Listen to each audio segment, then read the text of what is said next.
While in school, you have all about you many opportunities to improve yourself. Are you making the most of them?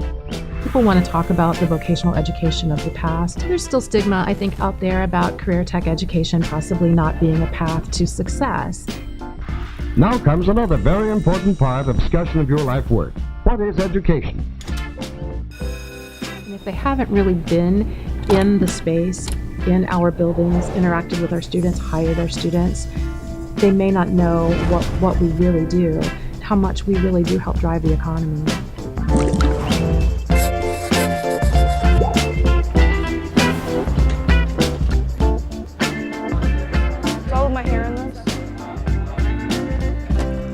I wanted to be in the culinary industry since I was walking. I've always wanted to do this. I knew this was what I was going to do from birth.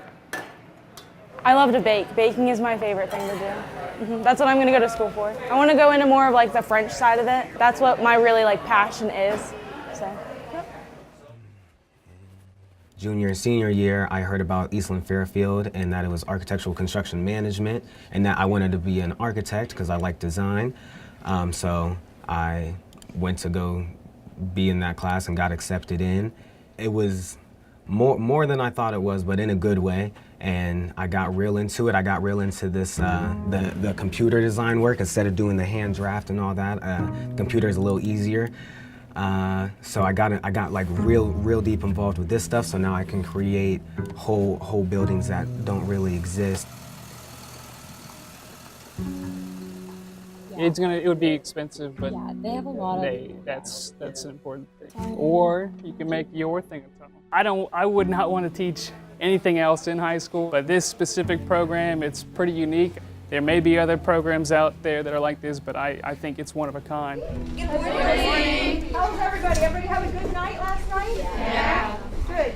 Okay, so the question of the day is on the board here. The 24-hour day-night cycle is called... I taught for Mount Carmel College of Nursing. This is my second year here at Fairfield, so it's been a great transition from the college setting to the high school setting. All right, well, let's see it. So have that conversation. Last Friday, I had 3 of my graduates in here. It was really cool. These kids are now Columbus police officers. And they graduated in 2010 and 11 from here. And they graduated class 125, 126, and 127 at Columbus Police Academy. And when they talked to my kids, they expressed to my kids the stuff that they learned 8 years ago is exactly what they're going to be learning when they go to a police academy. We're seeing huge problems with filling jobs, especially in our business district here that we visited with the last couple of years, that you can make some pretty serious money if you want to just go to some of these positions that are available and get certified in certain areas. And it's a real interesting situation.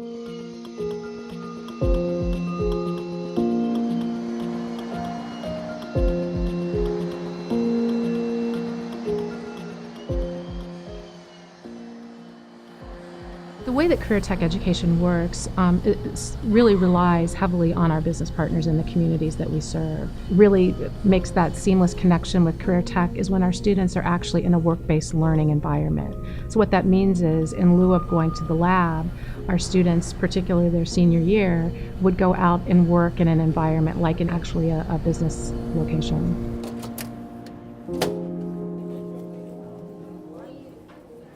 Well, I was part of the AES program here at school, and so if you have a certain GPA or a certain attendance record, then you are eligible to be in this program. And so I was able to interview at several different dealerships around the area, and so Reichert just happened to pick me, and I started working there during the summer.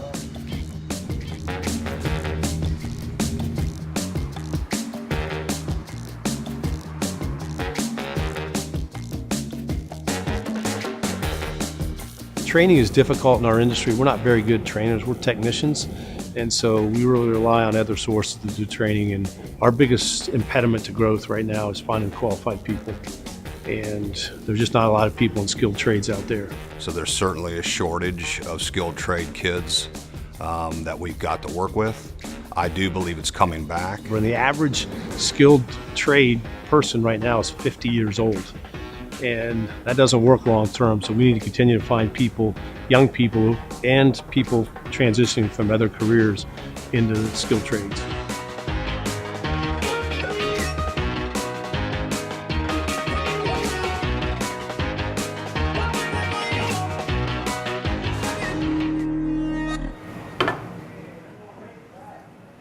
I like the science behind things. So baking, you have to be very exact with your measurements and everything. So that's a lot of fun. It's kind of cool. It's really cool. Like this is what makes me like really happy and excited when I bake. Just like seeing like, oh, you actually did this, and then it's coming together.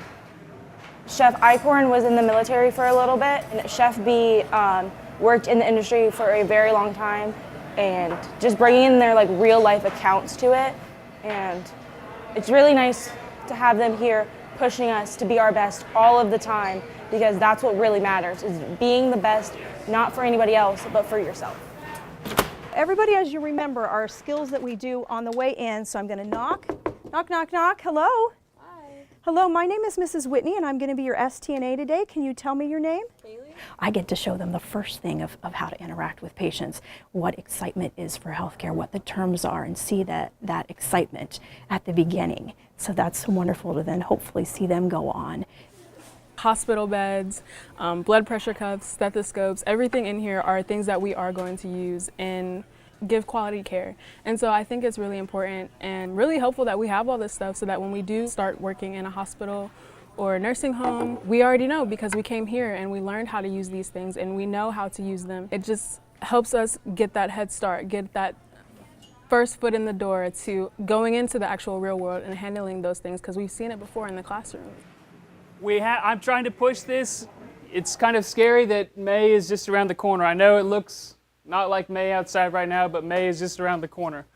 I heard about this program as a sophomore. Somebody presented to my class. The moment that I heard about the program, I knew that was for me. I wanted to be an architect for as long as I can remember.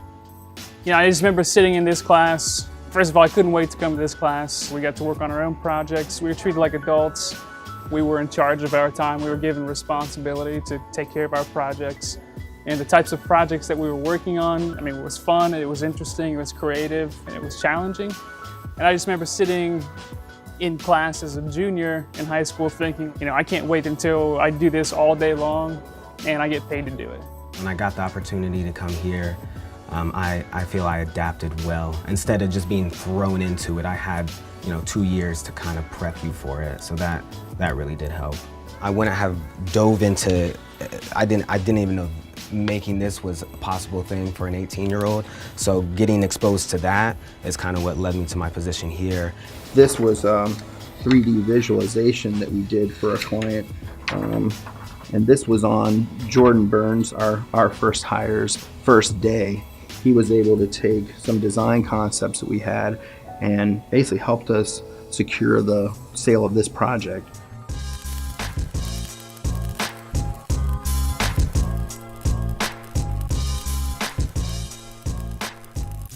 If we have 1,000 people, 1,000 adults every year coming through, how are we plugging them into opportunities when employers are telling us they're at 4% unemployment and they can't find people? So our education, our adult education, is starting to reflect more of what the general population looks like too. I wouldn't like flipping hamburgers all day, and so it's nice being able to do something I actually would do for fun. So I really like it. We not only want our students when they come in to learn a particular skill or a trade or some type of industry credential or certification. We want them to learn how to be good citizens of the world. So we spend time on things like 21st century skills, talking about not only how you get a job and keep a job, but how you interact on the job, not just with your immediate supervisor, but with your coworkers. How do you create good relationships? How do you sustain good relationships? How do you resolve conflict, whether it's on the job or personally? If we don't have community, individually we'll never succeed, and we really need to have those connections. I'm seeing students now in high school that are starting to understand the importance of community involvement. Guys, it's important you understand that the Sixth Amendment is what gives the bad guy a fair opportunity to have his or her day in court. That's what makes this a cool country. Career tech education is a good choice for any student, regardless of their intellect, regardless of what degree level they may want to try to obtain when they graduate from here. The career tech education model has proven to rank and file high schools that we can take your best kids and we can bring them here and they could learn a trade, they could learn a vocation, they could learn a career path, have strong academics here, and leave here and go be successful. I came to do my interview with Mr. Wallace, and his demeanor and the passion that he had for it, that's just something that always stuck with me, the fact that he was able to fight and that he would go above and beyond for his students. I knew from that moment that I was going to dedicate my life to that. I actually stopped playing football my senior year so I could spend more time in the Career Center.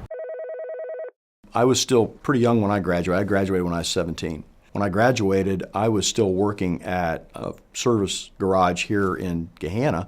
I'm really glad I did what I did. But after I graduated, an opportunity came up with the telephone company that came out and said they're hiring people. And, you know, at phone company, I could have been managing their fleet, right, with what I was able to acquire through my education with Eastland-Fairfield. I'm really glad for all the opportunities I've been given, but you know, it was just a real short moment in time where my career path changed just because of an opportunity.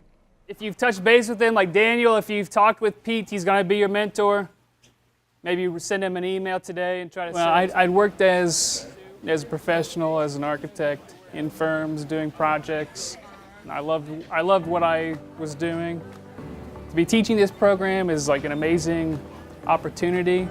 I mean, it's like a dream job. Interesting dynamic with career tech is our teachers come from the industry.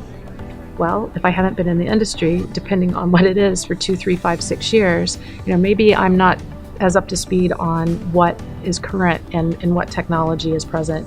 So having those businesses come in, meet with those instructors, really have conversation about, you know, where we should be going, what the students and the classroom experience should be. So as a professional, by chairing the advisory committee and being a guest juror and mentoring for senior projects and hosting, you know, open houses and shadow students in our office, I get to ask these kids, what do you want to be when you grow up, and get them thinking and exploring what their future could look like. Eastland's made the commitment, the financial commitment to build this out. And secondly, they've built great relationships with partners like us who are willing to donate equipment and donate support and come in and do some training and give feedback to how the program's working. So they've done the facility side and the relationship side. Eastland's program is getting the kids more prepared and more ready for real construction or real jobs today than any other program. Okay, so this is where they make all the stuff. What is this? This is going to go around the brewery? The band of This thing here? it. Yeah, that's what we're heating it up in band. Oh yeah, because you got to heat that laminate. Okay. Right there. Yeah, I see. Then we'll glue To that get on that there. lip. I'm doing it on the computer, and 2 weeks later, you can start to see it forming, and it's really coming to life. And it's like, that was just in my head like 2 weeks ago, and now it's, like this was in my brain 2 weeks ago, and now it's coming to life. So it's pretty sweet to see. I know more and more companies would spend the additional resources that are required for the success of their employees, especially someone that's younger, that they can get in and they become part of their organization. They know their organization, they're able to be trained.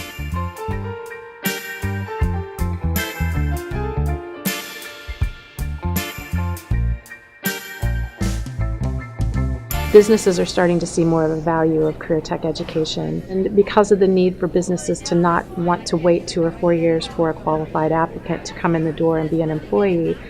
And these are not like $10,000 or $20,000 a year jobs. These are very well paid jobs, but you got to have the marketing ability to get that word out there and then get people to get interested in training.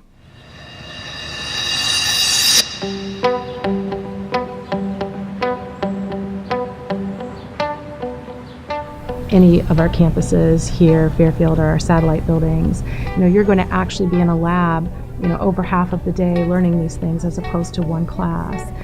So that ability to truthfully say to a potential employer, I can do this, I have done it, I think is priceless. I would like to get my certifications and become a master certified technician. Probably take some Ford classes, get Ford certified and become a senior master tech. That's kind of what I came to look for, and when I walked in here I knew that it just seemed like the place I needed to be. Oh my goodness, this is actually what I'm going to do. I'm actually going to college next year. I'm going to be doing what I love for the rest of my life, and nobody's going to stop me.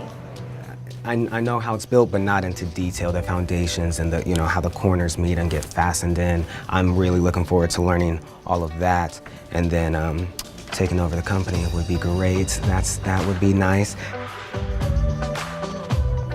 This model adds value. It just gives you another arrow to go out and to be successful with. And really that's why 50 years later, career tech education is a good idea.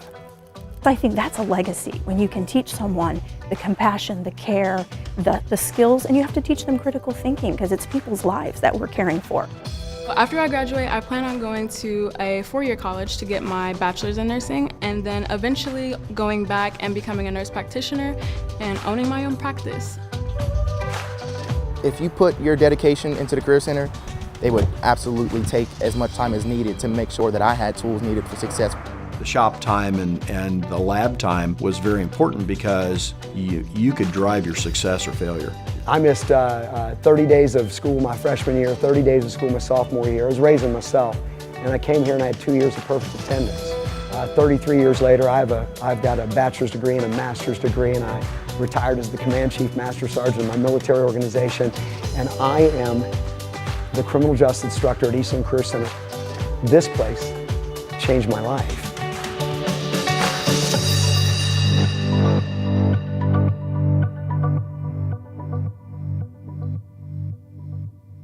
We've got some fresh new young talent doing some things that I know you haven't heard before. 1, 2, 3, listen.